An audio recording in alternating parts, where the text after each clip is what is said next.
디지털투데이 데일리 픽입니다.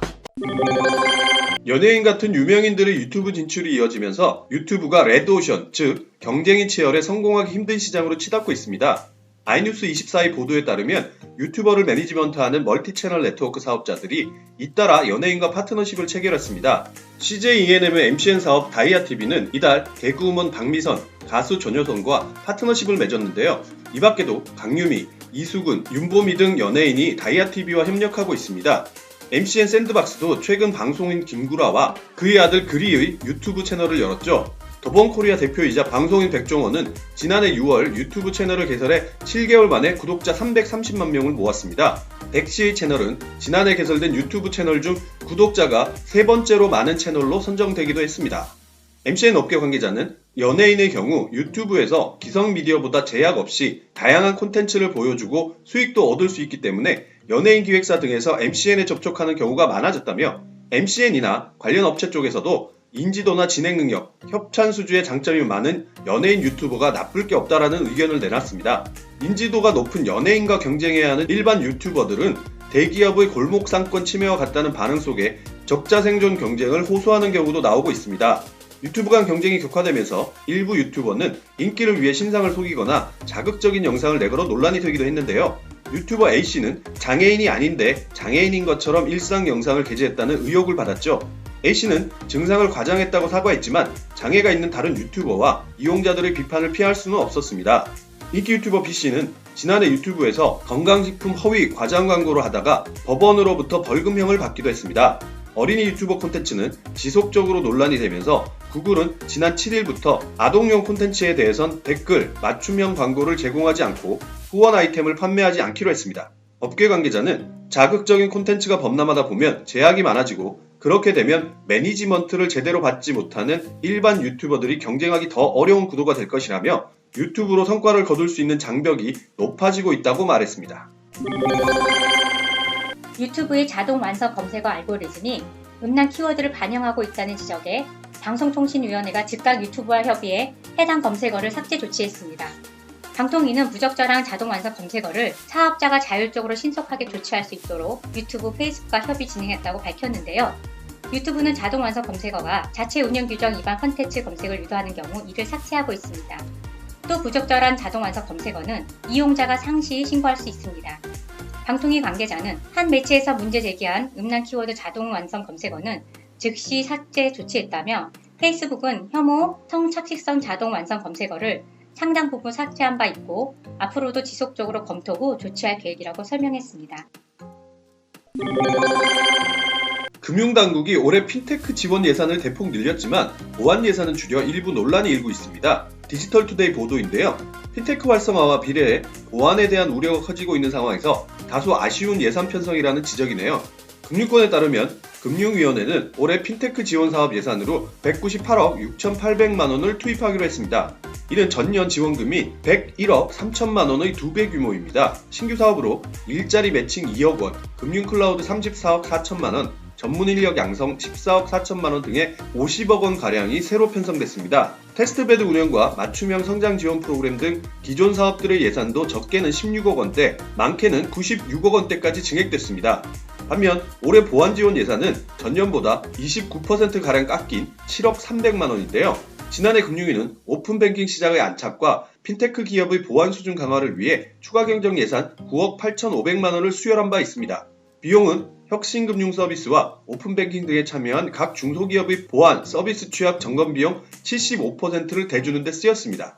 이에 일각에서는 핀테크 활성화와 함께 개인정보 유출 등 보안에 대한 소비자 우려가 갈수록 커지고 있는 상황에서 금융당국이 이를 제대로 반영하지 못했다는 지적이 나옵니다. 지난해 1월 금융위가 발표한 금융소비자 보호에 대한 국민인식조사에 따르면 응답자 2,200여 명 중 73%가 금융회사가 소비자 보호에 책임을 지려고 노력하지 않는다고 답했습니다. 금융당국의 보호 노력이 소홀하다는 의견의 응답자도 44%였습니다. 보안 예산 축소는 안정적인 결제 인프라 운영을 강조해온 금융당국의 주장과도 앞뒤가 맞지 않다는 지적도 있습니다.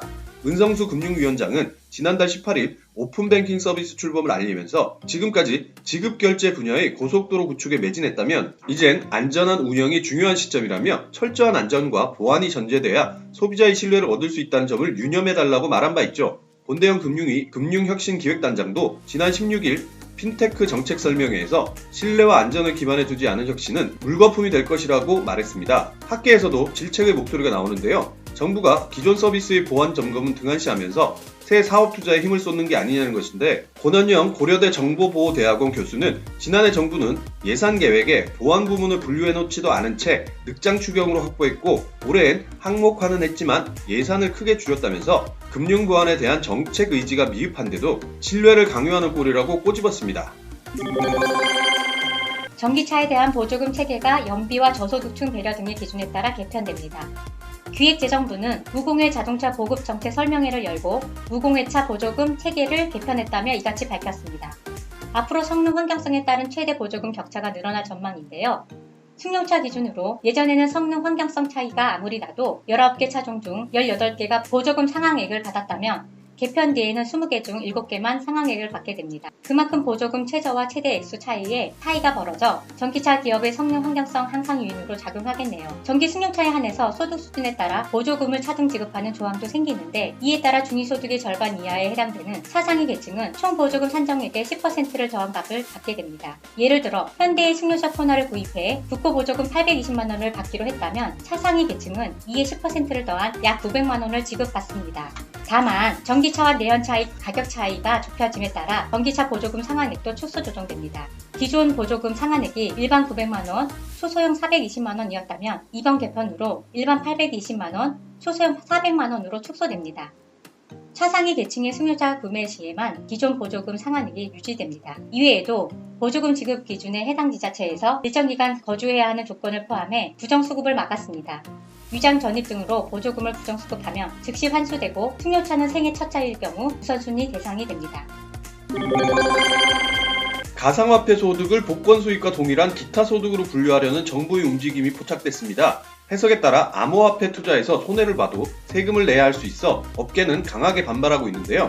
한국경제 보도입니다. 정부와 업계 관계자들에 따르면 과세 주무부처인 기획재정부 내에서 암호화폐를 담당하던 조직이 기존 재산세제과에서 소득세제과로 바뀐 것으로 확인됐습니다. 재산세제과는 양도세 등을 관리하는 반면 소득세제과는 근로, 사업, 기타 소득을 다루는 조직이죠. 따라서 암호화폐 소득을 기타 소득으로 분류하기 위한 첫 단계라는 해석이 나옵니다. 암호화폐 소득이 기타 소득으로 분류되면 암호화폐 소득의 22%, 즉 소득세 20%와 주민세 2%를 세금으로 납부해야 할 전망입니다. 특히 문제가 되는 대목은 기타 소득의 경우 암호화폐를 매도하고 출금한 금액 전체를 양도금액으로 보고 과세할 수 있다는 건데요. 암호화폐 1000만원어치를 샀다가 50% 손실을 내고 남은 500만원을 출금하는 경우에도 기타 소득으로 인식되면 44만원을 원천 징수할 수 있습니다.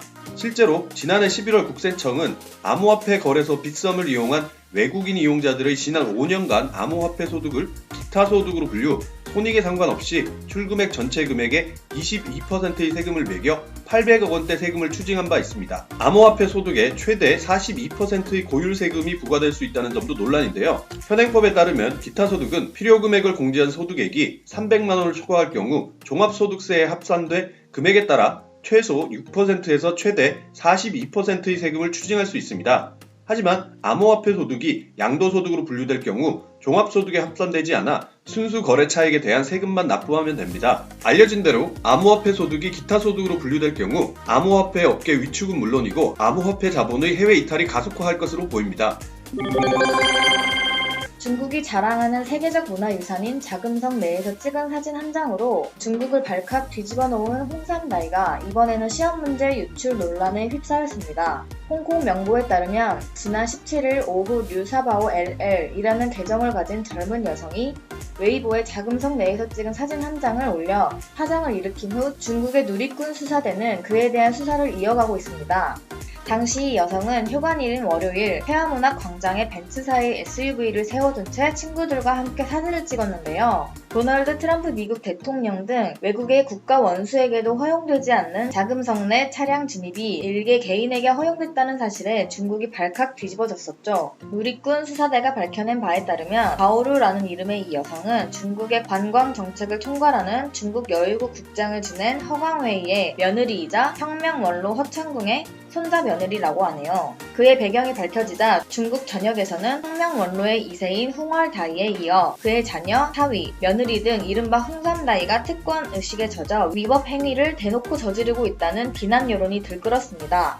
이어진 중국 누리꾼의 수사로 이번에는 그가 대학원 재학 시절 시험 문제와 답안지를 휴대전화로 촬영, 유출했다는 사실을 밝혀냈는데요. 지난 2012년 가오루는 창춘이공대학 대학원에서 마르크스주의 전공 석사 과정을 밟고 있었는데 당시 대학원생 영어 학위 시험을 치르면서 휴대전화로 시험 문제와 답안지를 촬영했습니다. 이후 그는 웨이보에 이 사진을 버젓이 올려놓았고 이에 대한 자신의 감회를 적은 글까지 같이 올렸다고 하네요. 휴대전화 반입이 절대 금지되는 대학원 시험에서 휴대전화를 소지하고 들어가 시험 문제와 답안지를 촬영해 유포했다는 사실에 중국 누리꾼들은 교육 부문에서도 특권층의 부정행위가 만연한 것이 아니냐며 분노를 쏟아내고 있습니다. 창춘이공 대학 측은 부랴부랴 조사를 벌인 후 서명을 내고 가오루가 학칙을 위반하고 휴대전화로 시험 문제를 촬영한 것은 사실이라며 당시 감독 교사가 이를 적발하지 못했지만 가오루는 논문 심사를 통과하지 못해 석사 학위를 취득하지 못했다고 밝혔습니다. 가오루는 웨이보나 동영상 플랫폼 더우인에 부를 과시하는 사진이나 동영상 등을 자주 올리는 왕홍이기도 한데 한 동영상에서는 각각 약 17억 원과 약 9억 8천만 원짜리 명품 손목시계를 자랑한 적도 있을 정도라고 합니다. 행복한 하루 디지털투데이였습니다.